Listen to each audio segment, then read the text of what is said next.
Hello everyone. इस video में हम माइस्क्वेल डेटाबेस को अपने लोकल विंडो लैपटॉप पे कैसे डाउनलोड करना है, कैसे इंस्टॉल करना है और कैसे कॉन्फ़िगर करना है, ये सारा स्टेप बाय स्टेप करके देखेंगे। वीडियो स्टार्ट करने के पहले वैसे तो माइस्क्वेल डेटाबेस में बहुत सारे सेट ऑफ सॉफ्टवेयर्स होते हैं, बट बेयर मिनिमम हमें 3 सॉफ्टवेयर्स को अपने लोकल सिस्टम पे डाउनलोड करना है। पहला है आपका माइस्क्वेल सर्वर, जो कि बेसिकली आपका माइस्क्वेल डेटाबेस का कोर इंजन पार्ट है और ये आपको डाउनलोड करना ही करना है। सेकंड आपका है माइस्क्वेल सेल। ये बेसिकली आपका एक क्लाइंट टर्मिनल है, ब्लैक कलर की स्क्रीन होती है जहां से आप अपने एसक्यूएल क्वेरीज को रन कराते हो और एसक्यूएल क्वेरीज के थ्रू अपने डेटाबेस को क्रिएट करते हो, एक्सेस करते हो और मेंटेन करते हो। सिमिलरली आपको एक और सॉफ्टवेयर मिलता है माइस्क्वेल वर्कबेंच। ये आपका सॉफ्टवेयर आपको एक ग्राफिकल यूजर इंटरफेस देता है जहां से भी आप अपने एसक्यूएल क्वेरीज को रन करा सकते हो और एसक्यूएल क्वेरीज के थ्रू आप अपने डेटाबेस को क्रिएट कर सकते हो, एक्सेस कर सकते हो और मेंटेन कर सकते हो। वैसे तो देखा जाए तो माइस्क्वेल वर्कबेंच और माइस्क्वेल सेल ये दोनों सेम ही काम करते हैं, बट आपको माइस्क्वेल वर्कबेंच में आपको एक अच्छा यूआई मिल जाता है। बिना टाइम वेस्ट किए चलिए आप सारे सॉफ्टवेयर्स को डाउनलोड कर लेते हैं। सारे सॉफ्टवेयर्स को आपको वन बाई वन करके डाउनलोड नहीं करना है, आपको सिंपली जाना है गूगल क्रोम पे, यहाँ पे टाइप करना है MySQL डाउनलोड फॉर विंडो। सबसे पहला जो लिंक आएगा डाउनलोड MySQL इंस्टॉलर। आपको इंस्टॉलर डाउनलोड करना है। ये इंस्टॉलर आपके लिए सारे सॉफ्टवेयर्स डाउनलोड कर देगा, आपको बस बताना पड़ेगा कि कौन कौन से सॉफ्टवेयर्स आपको डाउनलोड करने हैं। MySQL इंस्टॉलर में जो लेटेस्ट वर्जन है वो आपको 8.0.35 मिलने वाला है। यहाँ पे आपको देखोगे तो 2 सॉफ्टवेयर्स हैं। आपका पहला है वेब कम्युनिटी वर्जन, सेकंड है आपका कम्युनिटी वर्जन। हमें करना है MySQL कम्युनिटी वर्जन डाउनलोड। अब हम क्लिक कर देते हैं डाउनलोड पे। जैसे हमने डाउनलोड पे क्लिक किया, ये अब मुझे लॉगिन करने के लिए पूछ रहा है, बट अगर आप देखोगे नीचे ये बोल रहा है no thanks, just start my download. ये लॉगिन वाला पोर्शन हम बाईपास भी कर सकते हैं। हम अभी के लिए बाईपास कर देते हैं, no thanks just start my download. मैं सेव पे क्लिक करता हूं, अब मेरा डाउनलोड होने लगा है। चलिए, तो जैसा कि हम देख पा रहे हैं हमारा MySQL इंस्टॉलर डाउनलोड हो चुका है। अब हम कर लेते हैं अपने सॉफ्टवेयर को इंस्टॉल। इंस्टॉल करने के लिए हम अपने MySQL इंस्टॉलर पे डबल क्लिक करेंगे। तो ये आपको कुछ एक्सेस के लिए रिक्वेस्ट करेगा, आपको यस पे क्लिक करना है।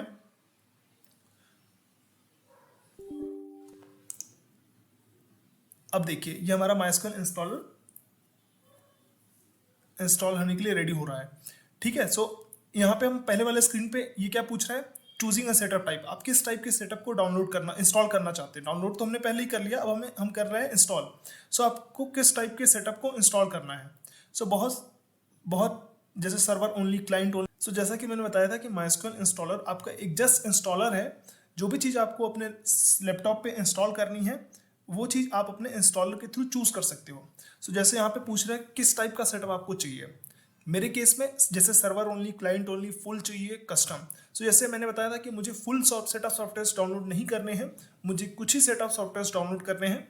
मैं अब चाहता हूँ कस्टम पे क्लिक करता हूँ। अब करता हूँ मैं नेक्स्ट। ठीक है, तो अब देखिए कौन कौन से प्रोडक्ट हैं जो अवेलेबल हैं। तो आप देखोगे MySQL सर्वर, जैसा कि मैंने बताया था MySQL सर्वर हमें डाउनलोड ही करना है क्योंकि ये आपका क्या है, ये आपका कोर इंजन पार्ट है। तो हम इस पे क्लिक करते हैं। अब ये हम नेक्स्ट इस साइड में ले लेते हैं। ये आपका क्या है, प्रोडक्ट टू बी इंस्टॉल्ड, कौन कौन से प्रोडक्ट्स जो आपको इंस्टॉल करने हैं। ठीक है, MySQL सर्वर हमने चूज कर लिया। अब हम नेक्स्ट चूज कर लेते हैं MySQL वर्कबेंच। एप्लीकेशन में जाते हैं, एप्लीकेशन में बहुत सारी चीजें दिख रही हैं। MySQL वर्कबेंच पे क्लिक करते हैं। सिमिलरली हम MySQL वर्कबेंच पे क्लिक करके इसको राइट साइड ले लेते हैं। ठीक है, जो आपका थर्ड सॉफ्टवेयर था MySQL सेल, ये आपको अलग से इंस्टॉल करने की जरूरत नहीं है, MySQL सर्वर के साथ ही साथ इनबिल्ट आपको मिल जाएगा। अब हम करते हैं नेक्स्ट पे क्लिक। यहाँ पे जैसे डेटा डिक्शनरी में मेरे को बोल रहा है the selected path already exist, because मैंने ऑलरेडी पहले कभी डाउनलोड कर रखा था, इसलिए मुझे ऐसा बोल रहा है। बट आपके केस में आपको ऐसा नहीं बोलेगा। ठीक है,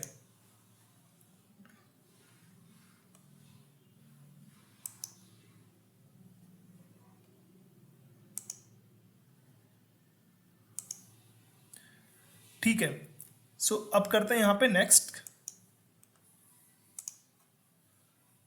अब ये जो 2 सॉफ्टवेयर है MySQL सर्वर और MySQL वर्कबेंच, जो MySQL सेल होता है वो आपका MySQL सर्वर में ही आपको इनबिल्ट मिल जाएगा। अब हम कर देते हैं एग्जीक्यूट। अब हमारा MySQL सर्वर इंस्टॉल होना स्टार्ट हो चुका है। हमारा जैसे कि आप देख पा रहे हैं हमारा MySQL सर्वर इंस्टॉल हो चुका है। अब हमारा MySQL वर्कबेंच इंस्टॉल हो रहा है। जैसा कि आप देख पा रहे हैं हमारा दोनों सॉफ्टवेयर अब इंस्टॉल हो चुका है। अब हम करते हैं क्लिक नेक्स्ट पे, रेडी टू कॉन्फ़िगर। अब कॉन्फ़िगरेशंस वगैरह पूछेगा। ये देखिए टाइप एंड नेटवर्किंग, यहाँ पे जो भी चीज़ लिखी गई है, पोर्ट नंबर क्या है वगैरह वगैरह, ये आपको एज इट इज़ रखना है। अगर आप चेंज करोगे तो आपको वो पोर्ट नंबर याद करना पड़ेगा, क्योंकि जब आप कनेक्शन बनाओगे अपने MySQL वर्कबेंच के थ्रू तो उस टाइम पे आपको ये पोर्ट नंबर वगैरह सब कुछ पूछेगा। तो इसलिए मैं आपको रिकमेंड करूंगा कि आप सेम चीज़ रखो जो यहाँ पे बाय डिफ़ॉल्ट है। अब करते हैं नेक्स्ट पे क्लिक, नेक्स्ट। अब यहाँ पे देखिए पासवर्ड पूछ रहा है, तो रूट यूज़र के लिए क्या पासवर्ड आप देना चाहते हो, जो भी आप पासवर्ड दोगे आपको याद रखना है, क्योंकि आप जब भी कनेक्ट करोगे डेटाबेस से आपको ये पासवर्ड चाहिए होगा। सो जैसे मैंने अभी रूट के लिए रूट पासवर्ड लिख लिया, नेक्स्ट नेक्स्ट नेक्स्ट, एग्जीक्यूट। सो जैसा कि आप देख पा रहे हैं मेरे सारे MySQL सॉफ्टवेयर्स डाउनलोड हो चुके हैं, इंस्टॉल हो चुके हैं और मैंने उसको कॉन्फ़िगर भी कर रखा है।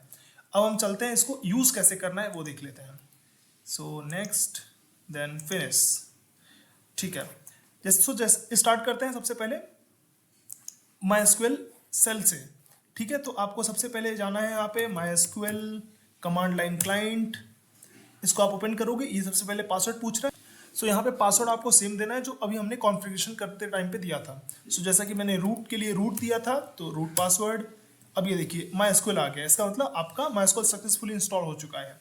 अगर अब हम देखिए कौन कौन से डेटाबेसेस हैं, सो डेटाबेसेस, ठीक है। तो ये सारे डेटाबेसेस आपके डेटाबेस के अंदर ये सारे डेटाबेसेस हैं।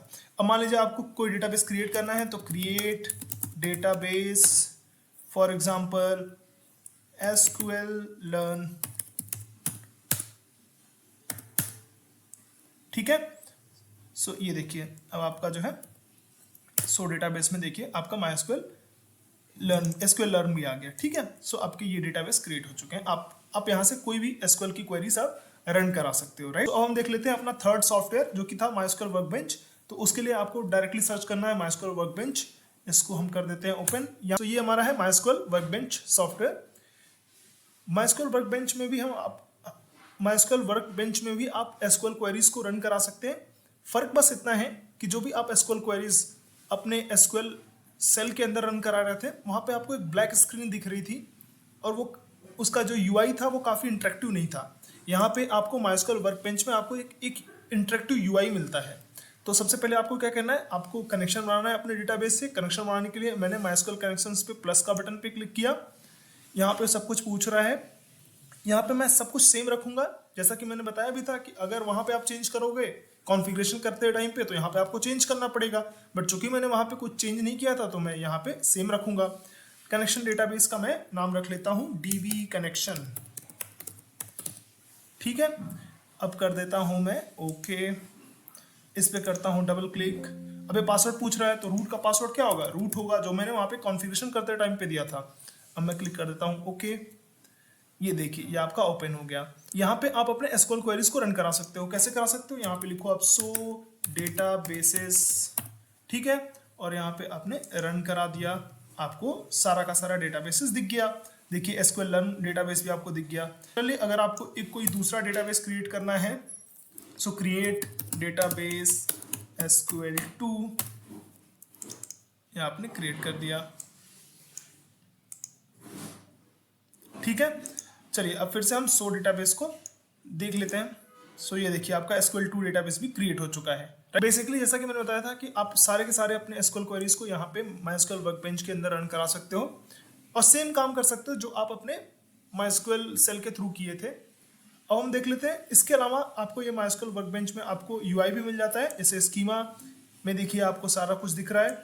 यहाँ पे आप चाहो तो आप कनेक्शन एक जो है क्रिएट भी कर सकते हो, क्रिएट स्कीमा।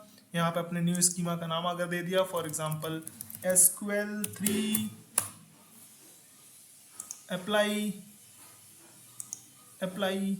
सो देखिए आपका यहाँ पे SQL3 करके डेटाबेस भी क्रिएट हो चुका है, ठीक है। बात समझ में आई। तो बेसिकली आपको यहाँ पे एक यूजर इंटरफेस मिल जाता है, आपका काम आसान हो जाता है, ठीक है। तो इस वीडियो में इतना ही रखते हैं।